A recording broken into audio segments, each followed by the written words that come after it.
Sebelum melanjutkan, jangan lupa subscribe dulu, terima kasih. Bab 349, Jangan Memaksa Aku, Seng Xiao.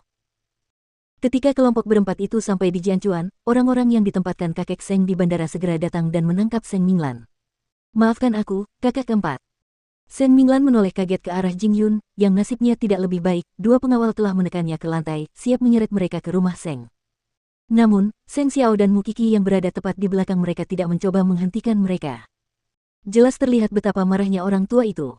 Apakah Jing Yun akan baik-baik saja? Atau apa, orang tua itu akan memakannya? Dengan itu, Seng Xiao dan Mu Qi menaiki mobil sport yang diparkirnya di tempat parkir bandara dan mengikuti para penculik Jing Yun kembali ke rumah. Pada saat yang sama, begitu lelaki tua itu mengetahui bahwa Jing Yun dan Seng Minglan ditangkap di bandara, dia segera memanggil setiap anggota keluarga Seng untuk kembali dan melihat bagaimana skandal keluarga itu ditangani. Meskipun Jing Yun dan Seng Minglan dibawa pulang dengan sangat cepat, seluruh keluarga Seng sudah ada di sana juga, termasuk Mama Seng yang bergegas pulang dari Huang Yao tanpa menunda. Bagaimanapun, itu adalah masalah penting bagi kedua anak itu. Lelaki tua itu duduk di kursi utama di ruang tamu. Ia memejamkan mata dan menarik napas dalam-dalam saat Jing Yun dan Seng Minglan dibawa masuk, seolah berusaha sekuat tenaga menahan diri. Jadi, kau tahu jalan pulang. Ucapnya dengan penuh arti, sebelum membuka matanya untuk menatap mereka berdua. Kemarilah, Minglan.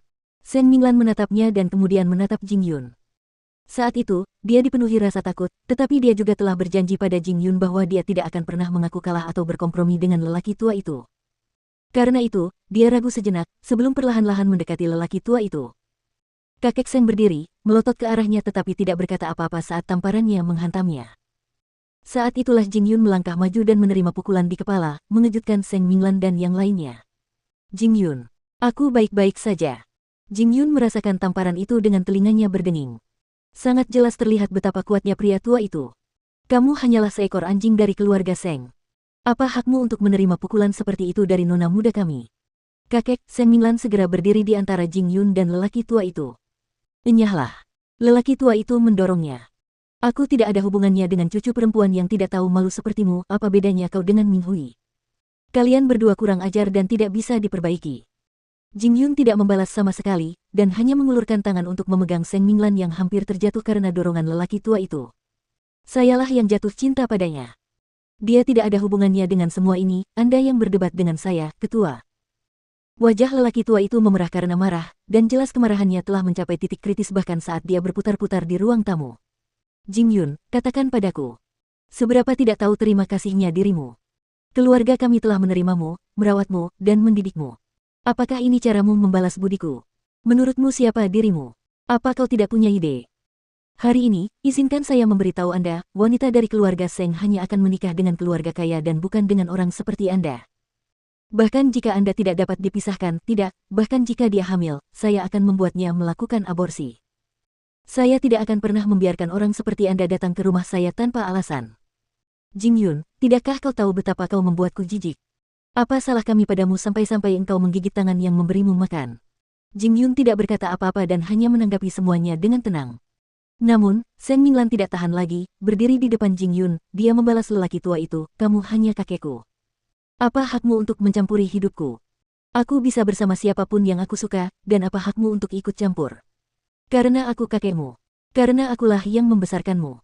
Apa kau pikir aku mau tinggal di neraka ini jika aku tidak dilahirkan di sini? Apa kau hanya merasa puas sampai semua orang hidup seperti di penjara? Teriak Seng Minglan padanya. Apa kau pikir aku ingin kau membesarkanku? Aku tidak punya pilihan. Seng Minglan.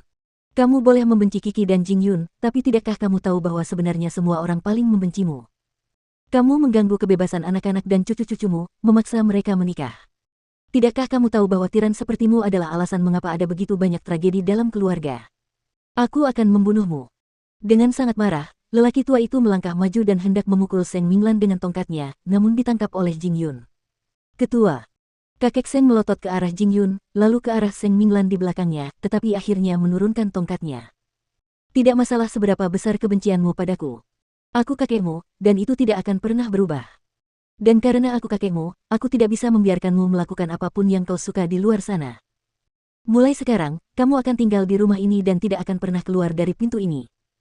Aku akan menyuruh seseorang untuk selalu mengikutimu sampai kamu menikah dengan seseorang yang membuatku bahagia. Adapun dia, Dan apa yang akan kau lakukan padanya? Suara Seng Xiao bergema dari pintu dan ke setiap telinga di ruang tamu. Lelaki tua itu berbalik, dan segera mengayunkan tongkatnya ke arah Seng Xiao ketika dia melihatnya, yang dengan ringan menghindarinya dan duduk bersama Mu Qi. Apakah aku melewatkan bagian yang bagus? Kau tidak bisa melindungi anjingmu bahkan jika kau datang. Orang tua itu mendengus dingin. Tetapi mengapa aku merasa anjingku jauh lebih baik daripada anjing pemakan teratai yang kau besarkan? Seng Xiao bertanya balik. Tentu saja, kau boleh meremehkan Jing Yun, tetapi dia tidak berutang padamu. Kau tahu betul betapa banyak yang telah dia lakukan untuk Huang Yao, dan kau hanya menggertaknya karena tidak pandai berkata-kata. Seng Xiao, kamu sudah menemukan seorang istri kecil. Mengapa kamu peduli dengan kakak keempatmu? Paman kedua Seng tentu saja tidak senang dengan Seng Xiao karena Seng Minglan adalah putrinya, meskipun dia biasanya tidak bisa bicara sepatah kata pun dan tentu saja tidak memiliki wewenang untuk mengendalikannya. Oh, aku tidak peduli. Tapi apa yang bisa kamu lakukan, paman kedua? Seng Xiao membalas, dan lelaki lainnya langsung terdiam. Itulah mengapa kamu jauh lebih buruk dari mereka berdua, kata kakek Seng sambil menunjuk Seng Xiao.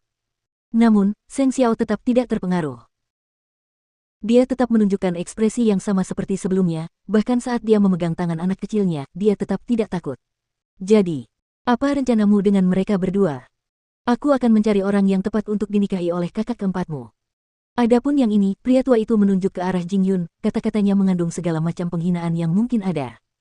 Dia tidak akan pernah mendapat tempat di Jianchuan. Aku akan memastikannya.